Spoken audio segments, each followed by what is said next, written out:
안녕하십니까, 정재현입니다. 지난 금요일 뉴욕 증시는 1%대가 넘는 하락세를 보였습니다. 3대 지수가 모두 1% 가까이 밀리거나 1% 이상 하락해주는 그런 모습들을 보였죠. 필라델피아 반도체 지수는 1.63% 하락으로 마무리가 됐습니다. 빅테크 기업들 중에서 엔비디아 정도만 상승을 해주는 그런 모습들을 보였어요. 0.9% 상승을 했었고, 나머지 기업들은 대체적으로 약한 그런 모습들을 보였습니다. 테슬라 같은 경우도 하락으로 마무리가 됐죠. 자동차 판매에 대한 둔화, 이 부분들의 소식이 전해지면서 비교적 약한 그런 모습들을 보였습니다. 미국 시장에서 뭐 상대적으로 좀 강한 그런 모습들을 보였던 섹터들은 유틸리티 섹터가 그나마 좀 괜찮은 그런 모습들을 보였었고요. 그리고 원자력 쪽의 종목군들도 나름 괜찮은 주가 흐름들을 보였습니다. 오클로가 뭐 16% 정도 상승을 해주는 그런 모습들을 보였었고요. 그리고 뉴스케일 파워가 11%대 상승을 해주는 그런 모습들을 보였습니다. 대체적으로 뭐 이런 종목군들을 제외하고는 대체적으로 약한 그런 모습들을 보였습니다. 반도체 쪽이라든가 반도체 장비 쪽도 제법 좀 밀려 내려오는 그런 모습들을 보였었고요. 그리고 전기차 쪽 섹터들도 약한 그런 모습들을 보였습니다.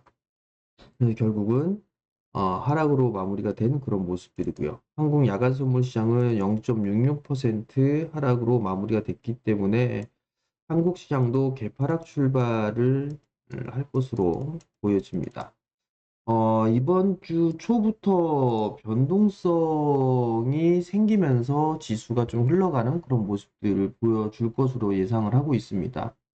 옵션 만기주죠, 이번 주. 옵션 만기주로 좀 볼 수가 있는데, 여기서 일단, 변동성 구간들까지도 좀 생각을 하고 있어야 되지 않을까라고 보여집니다. 지수상으로 보게 된다라면, 한 차례 2월 3일 날 한 차례 3%가 넘는 급락세가 좀 있었죠. 요번에도 뭐 이런 식으로 빠지는 그런 부분들보다는 61선 자리 때, 요 자리 때는 좀 지지를 해주지 않을까 싶어요. 여기가 2480에서 2470p 정도? 이 정도 라인대에서는 지지를 해주는 그런 모습들이 나오지 않을까, 그렇게 좀 보여집니다. 여전히 시장에 있어서 미국 쪽에 있어서의 불확실 이 부분들이 좀 있죠. 미국 쪽에 있어서의 불확실한 부분들은 트럼프 대통령의 발언이죠. 최근에 좀 나왔던 부분들과 10일부터 오늘부터죠. 모든 철강이라든가 알루미늄 이쪽에 있어서 25% 관세를 부과하겠다라고 발표를 했습니다. 점차적으로 이 관세에 대한 부분들, 보호무역에 대한 부분들이 강화되고 있는 그런 모습들을 보여주고 있어요. 그러다 보니 시장에 있어서는 불확실성이 커지는 그런 모습들을 보여주고 있는 그런 상황들이고, 그러다 보니 섹터, 이 테마장, 종목장으로 계속적으로 좀 진행되는 그런 모습들을 보인다라고 생각을 해야 될 것 같습니다.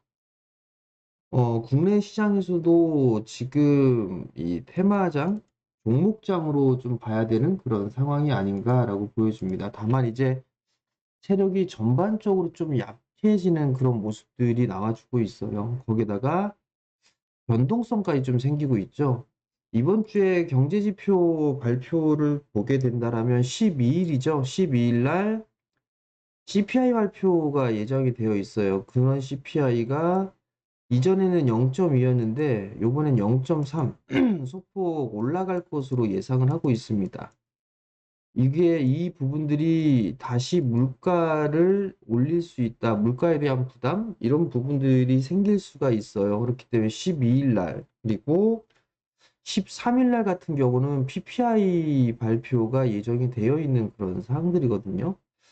PPI 근원 PPI 상승률 같은 경우도 이전에는 제로였다가 이번엔 0.3% 정도 상승할 것으로 예상을 하고 있습니다.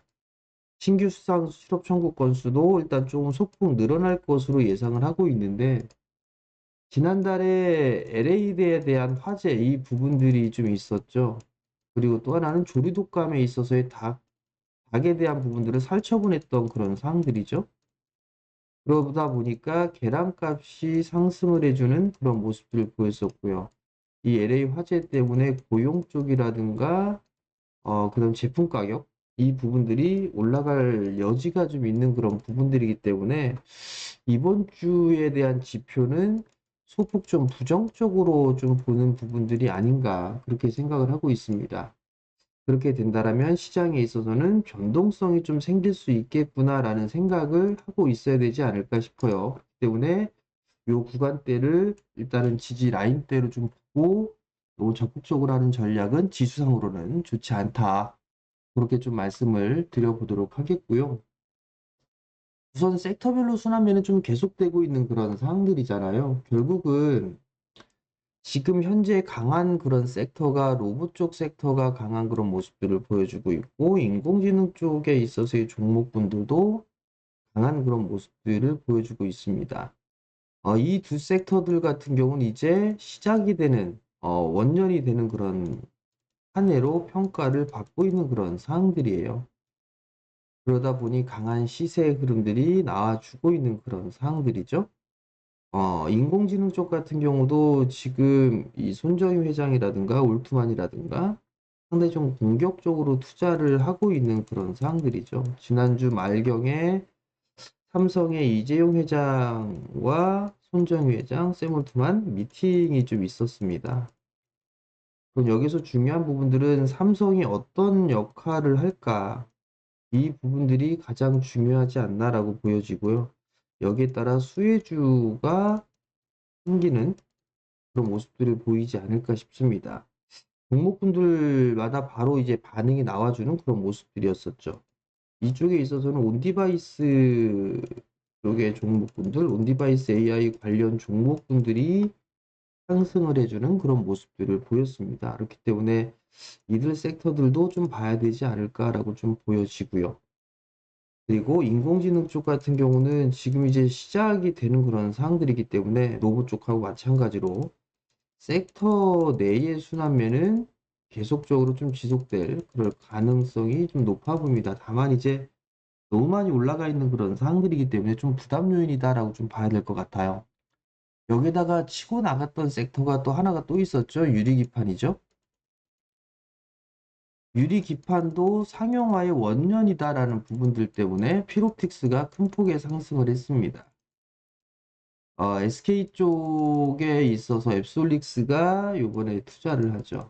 거기에서 SK 관련주들, 앱솔릭스 관련주들이 상승을 해주는 그런 모습들을 보였었고, 여기다 추가적으로 나올 수 있는 부분들이 삼성에 대한 벤더들이죠. 피로틱스는 너무 많이 올랐기 때문에 보유자의 영역입니다. 따라 들어가는 전략보다는 챙기는 전략이 좀 더 유리하지 않나 그렇게 보여지고요. 이런 측면에서 보게 된다면 피로틱스 같은 경우를 좀 보더라도 사실 뭐 너무 상당히 좀 큰 폭으로 상승을 했습니다. 여러분들께 좀 제안을 해드렸던 자리대가 이 구간이었었죠. 이 구간대에서 매수를 했다라면 상당히 큰 폭의 상승이 나왔던 그런 상황들이죠. 지금은 너무 올랐던 그런 부분들이 있으니까 따라 들어가는 전략은 좋지는 않습니다. 후발주들을 좀 보는 그런 전략이 좀 좋을 것 같아요.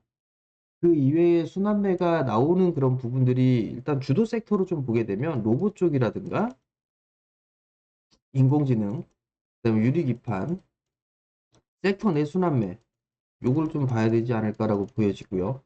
섹터별로 순환매를 좀 보게 된다면 자율주행, 원전, 그리고 재건, 그리고 우주항공 뭐 이런 쪽으로 어, 보고 하면 되지 않을까 그렇게 좀 보여지고요. 여기에다가 이제 이 인공지능 쪽과 로봇 쪽에 있어서는 이게 아마 확산이 되는 그런 모습들이 나올 수가 있어 보입니다. 원체 큰 이슈로 볼 수가 있기 때문에 이 확산에 대한 부분들은 좀 체크를 해봐야 되지 않을까 그렇게 좀 보여지고요. 그리고 이제 조선 쪽이라든가 조선은 조금 많이 올라갔던 부분들이죠. 방산 쪽 같은 경우도 현대 로템이 큰 폭으로 상승을 했었죠. 조선 쪽 같은 경우는 피로감이 쌓여 나가고 있는 그런 모습들입니다. 종목마다 조금씩 변동이 좀 생기고 있는 그런 틈이 있어요. HD 현대미포 같은 경우를 보게 된다면 제법 많이 빠졌습니다. 121선을 깨버렸죠. 반대로 지금 하나오션 같은 경우는 견조한 그런 모습들을 보여주고 있습니다. 종목마다 조금씩 차별화가 되는 그런 모습들이 나오고 있다라는 점도 생각을 해봐야 되지 않을까 싶어요. 그렇기 때문에 조선 쪽은 좀 너무 많이 올랐으니까 좀 조정을 기다렸다가 보는 전략, 눌림목을 기다리는 전략이 좋죠. 방산 쪽 같은 경우도 하나에어로라든가 현대로템이 큰 폭으로 좀 상승을 했었죠. 이것도 따라 들어가기에는 좀 부담스럽습니다. 그렇기 때문에 보유자의 영역으로 좀 볼 수 있을 것 같고요. 뭐 LIG넥스 뭐 이런 쪽의 종목군들 한번 조정 시에는 관심 있게 좀 봐도 좋지 않을까 이렇게 좀 보여지고요. 유도 섹터 이외에 좀 볼 수 있는 부분들은 삼성바이오죠. 바이오 쪽 섹터에 있어서 신고가의 흐름들을 보였습니다. 시가총액 3위로 올라섰죠. 바이오 섹터가 한 단계 레벨업이 되는 그런 부분들이 아닌가라고 보여집니다. 그런 부분들이기 때문에 제약바이오 섹터 여전히 봐야 될 것 같아요. 알테오제는 이 자리에서 계속적으로 말씀을 드렸습니다. 공개 방송을 통해서도 말씀을 좀 드렸을 거예요. 산화도 좋다라는 말씀을 좀 드렸었고, 이게 벌써 30%가 넘는 수익이 발생을 하고 있다라는 거. 코로노이도 따라가는 그런 모습들이 나오고 있는 그런 상황들 속에서 ABL 바이오도 상당히 좋은 그런 모습들을 보여주고 있습니다. 결국은 이 제약바이오 섹터들도 선별적인 흐름들이 나올 수가 있는 그런 상황들이에요. 거기다가 실적까지 겸비된 종목군들 같은 경우는 추가적인 상승이 나올 수 있다. 결국은 제약바이오 섹터들도 한 종목 정도는 포트에 편입을 하고 있어야 되지 않을까라고 보여집니다. 오늘 뭐 이슈거리로 볼 수 있는 부분들은 재건 쪽이라든가 뭐 우주항공 뭐 이런 쪽에 있어서의 종목군들 흐름들이 나올 수 있지 않나라고 보여지고요. 꿈의 배터리, 전고체가 현대차 쪽에서는 3월 달에 본격 가동한다라는 그런 소식이 좀 전해졌습니다. 그렇기 때문에 전고체 쪽에 있어서의 종목군들도 관심 있게 봐야 되지 않을까 싶어요. 지금 이 관심 종목에 있는 그런 부분들의 종목군들은 다 봐야 될 섹터가 아닌가라고 보여집니다. 자율주행도 마찬가지죠. 전 양자 쪽은 조금 안 보고 있는 그런 상황들인데 양자 쪽도 흐름들이 나오는지 봐야 될 것 같고요. 우주항공, 조선, 방산, 제약바이오 이 섹터 내에서의 좀 순환매가 계속적으로 좀 나아지고 있고 로봇 쪽이라든가 인공지능 쪽 같은 경우는 확산에 대한 부분들이 나오고 있다라는 점도 긍정적일 것 같습니다. 특히나 이 인공지능 쪽에 있어 소프트웨어 쪽도 있겠지만 하드웨어 쪽에 있어서의 종목군들도 흐름들이 나와주고 있고 이재용 회장과 샘 올트만 미팅을 했을 때 삼성이 어떤 역할을 하게 될 건가 이 부분들도 고민해 볼 필요성이 있겠죠. 지수는 여전히 뭐 박스권으로 볼 수가 있어요. 박스권으로 볼 수가 있기 때문에 지수에 대한 흐름들보다는 종목에 집중을 하는 전략이 여전히 유효하다라는 점, 이 부분들을 기억을 하시고요. 그다음에 종목군들 같은 경우 뭐 수급이 좀 개선되는 그런 종목군들이 좀 좋다, 유리하다라는 점까지도 좀 말씀을 드리도록 하겠습니다. 대형 쪽에 있어서의 종목군들도 조금씩 흘러나오는, 탄생을 하는, 상승해주는 그런 종목군들이 슬슬 나와주고 있으니까 지수들도 일단 관심 있게 좀 보는 그런 전략인데, 예를 들어서 인공지능 쪽 같은 경우는 뭐 한글과 컴퓨터, 이스트소프트, 솔트룩스 이런 중소형 종목군들도 있지만 네이버라든가 카카오 뭐 이런 종목군들은 시총이 좀 제법 굵직한 그런 기업들이죠. 이런 종목군들에서도 수혜를 볼 수가 있다라는 점, 이 부분들을 기억을 하고 시장을 보시면 좋을 것 같습니다. 자, 오늘 변동성이 좀 나올 것 같습니다. 변동성이 좀 나올 것 같은데 그래도 시장은 종목장으로 계속적으로 좀 진행이 될 겁니다. 그렇기 때문에 종목에 집중하는 전략은 여전히 좋다. 그렇게 좀 말씀을 드리고 싶고요. 매일 영상을 좀 올려드리고 있죠, 여러분들. 그렇기 때문에 구독 신청 부탁드리고요. 좋아요도 눌러주시면 감사하겠습니다. 자, 오늘도 성공 투자하시고요. 저는 다음에 다시 찾아뵙도록 하겠습니다. 마치겠습니다.